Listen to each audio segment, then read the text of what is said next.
ChatGPT use ചെയ്യുമ്പോൾ വിചാരിച്ച പോലെ ആൻസേഴ്സ് കിട്ടുന്നില്ല അല്ലേ? ChatGPT യൂസ് ചെയ്യുന്ന നേരത്ത് നമുക്ക് യൂസ് ചെയ്യാൻ പറ്റിയ കുറച്ച് ടെക്നിക്സ് നോക്കാം. Number 1, B clear and specific.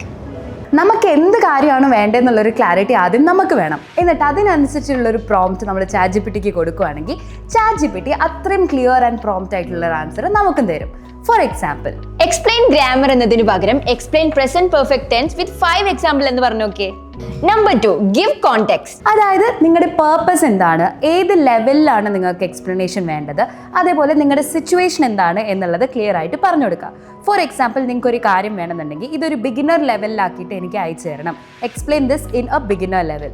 അല്ലെങ്കിൽ ഞാനൊരു സ്കൂളിൽ പഠിപ്പിക്കുന്ന ടീച്ചറാണ്, അതുകൊണ്ട് തന്നെ ലാംഗ്വേജ് സിമ്പിളായി കീപ്പ് ചെയ്യണം. I am teaching school students, so keep the language simple എന്നൊക്കെ കൊടുക്കുകയാണെങ്കിൽ അതിനനുസരിച്ചുള്ള പ്രോംപ്റ്റ് ChatGPT തരും. Number 3, use instruction words. അതായത് words like list, simplify, explain എന്നൊക്കെ യൂസ് ചെയ്യുമ്പം അതിനനുസരിച്ചുള്ള പ്രോംപ്റ്റ് നമുക്ക് ChatGPT തരും. For example, rewrite this sentence in 10 words. ഇപ്പം ഒരു സെൻറ്റൻസ് കൊടുക്കുകയാണെങ്കിൽ അതിനെ നമുക്ക് 10 വേർഡാക്കി ചുരുക്കി റീറൈറ്റ് ചെയ്യണം എന്ന് പറയുകയാണെങ്കിൽ അതിനനുസരിച്ച് റീറൈറ്റ് ചെയ്ത് തരും. ഇനി ഒരു കാര്യം നമുക്ക് എക്സ്പ്ലെയിൻ ചെയ്ത് തരണമെങ്കിലോ എക്സ്പ്ലെയിൻ ദിസ് സെൻറ്റൻസ് അല്ലെങ്കിൽ ഇലാബറേറ്റ് ദിസ് സെൻറ്റൻസ് എന്ന് പറയാം. ഇതൊരു വലിയ പാരഗ്രാഫ് കൊടുത്തിട്ട് അതിനെ ചുരുക്കി നമുക്ക് അതിലുള്ള കാര്യങ്ങൾ മാത്രം പറയണമെന്നുണ്ടെങ്കിൽ സമ്മറൈസ് ദിസ് സെൻറ്റൻസ് എന്നും പറയും. So use this words and get your prompts. Number 4, control tone and style, which means നിങ്ങൾക്ക് ഏത് ടോണിലുള്ള ആൻസർ ആണോ വേണ്ടത് ആ ടോൺ സ്പെസിഫൈ ചെയ്താൽ അതിന് ആപ്റ്റ് ആയിട്ടുള്ള ആൻസർ ChatGPT തരും. ഫോർ എക്സാമ്പിൾ, നിങ്ങൾക്ക് ഫോർമൽ അല്ലെങ്കിൽ പ്രൊഫഷണൽ ആയിട്ടുള്ള ഒരു ടോൺ ആണ് വേണ്ടതെങ്കിൽ മേക്ക് ഇറ്റ് പ്രൊഫഷണൽ എന്ന് കൊടുക്കുക.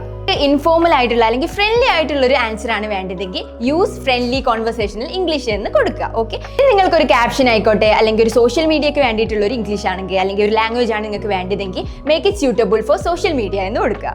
Number 5, ask for structure and use follow up prompt. And കിട്ടിയ ആൻസറിനെ ഒന്നും കൂടി റിഫൈൻ ചെയ്യാൻ വേണ്ടിയിട്ട് വേറെ കുറച്ച് പ്രോംപ്റ്റ്സും കൂടി നമുക്ക് യൂസ് ചെയ്യാം.